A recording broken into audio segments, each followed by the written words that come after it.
అలసిన వానికి ఓరడించు మాటలు. సహోదరుడు భక్త సింగ్ గారి పరిచర్య నుండి సేకరించిన అనుదిన ధ్యానములు. మార్చి 12.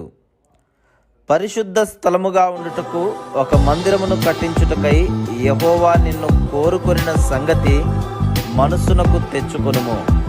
మొదటి దినవృత్తాంతములు 28వ అధ్యాయము 10వ వచనం.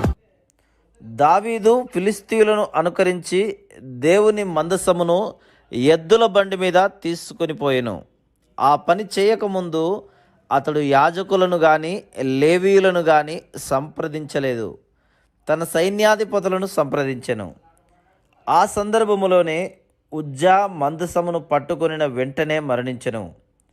ఈ చేదైన అనుభవము ద్వారానే దావీదు దేవుని పని చేయుటకు మానవ జ్ఞానమును ఉపయోగించరాదు అను పాఠమును నేర్చుకొనెను. బయలుపరచబడిన దేవుని చిత్తమునకు పూర్తి విధేయత చూపడంలో తప్పిపోకూడదు. దేవుని వాక్యమును మనం మార్చలేము, దేవుని పద్ధతి కంటే శ్రేష్టమైన పద్ధతిని కనిపెట్టలేము. అనేక పర్యాయములు దావీదు వలె మనము కూడా ఎంతో తరచుగా మన స్వంత జ్ఞానము ద్వారా మోసగించబడుదుము.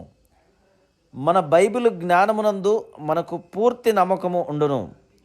మనము తగినంత సమయము ప్రార్థనలో గడపకుండా ప్రసంగించుటకు ముందుకు వెళ్ళుదుము. కొంతమంది బోధకులు చక్కగా సిద్ధపరిచిన 25 వర్తమానములను వారు కలిగి ఉందురు. పిలిచిన వెంటనే వారు తమ దగ్గర ఉన్న ఒక వర్తమానమును తీసుకొని ముందుకు వెలుదురు. దాని ఫలితముగా ప్రార్థన అవసరత గురించిన గ్రహింపు లేకయుందురు.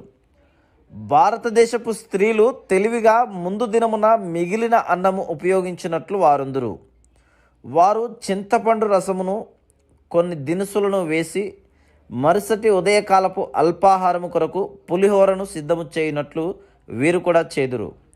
వచ్చిన అతిథులు అది తాజాగా వండిందని తలంచుదురు కానీ నిజమునకు అది నిన్న మిగిలిన ఆహారం. అదేవిధంగా ఈ బోధకులు కూడా ఎంతో అనర్గళముగా బోధించుదురు. చూచువారికి అవి తాజా వర్తమానములుగా చూపించకూడదురు కానీ అవి పాడైన పాత వర్తమానములు. అవి ప్రభు దృష్టిలో పొట్టు వంటివి. మనము మన జ్ఞానముపై ఆధారపడరాదు.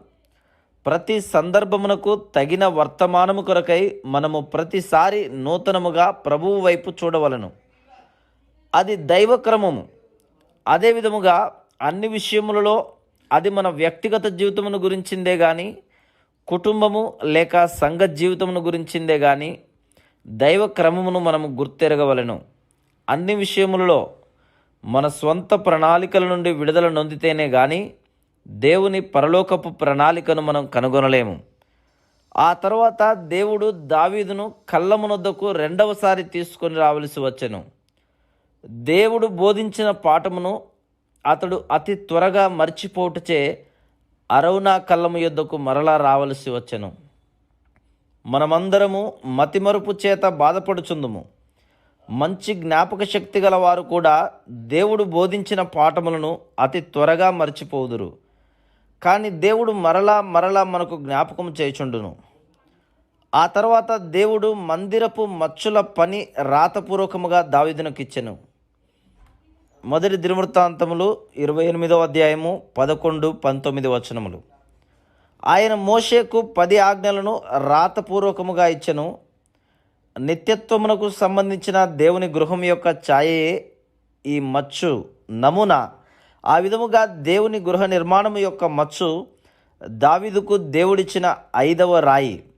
సంఘమును గూర్చిన దేవుని నమూనా యొక్క దేవుని ప్రత్యక్షత 5వ రాయి. దానిని దేవుడు మనకు కూడా ఇవ్వగోరుచున్నాడు. దేవుని గృహమైన సంఘము దేవుని సంపూర్ణతను కలిగి ఉండవలెను. దేవుని ఇంటిని కట్టుటలో ఆయన జతి పని వారముగా నుండ ఎట్టి అద్భుత ఆధిక్యతయో మనము ఆలోచించి సంపూర్ణముగా అర్థం చేసుకొని కొనియాడవలెను. Praise the lord.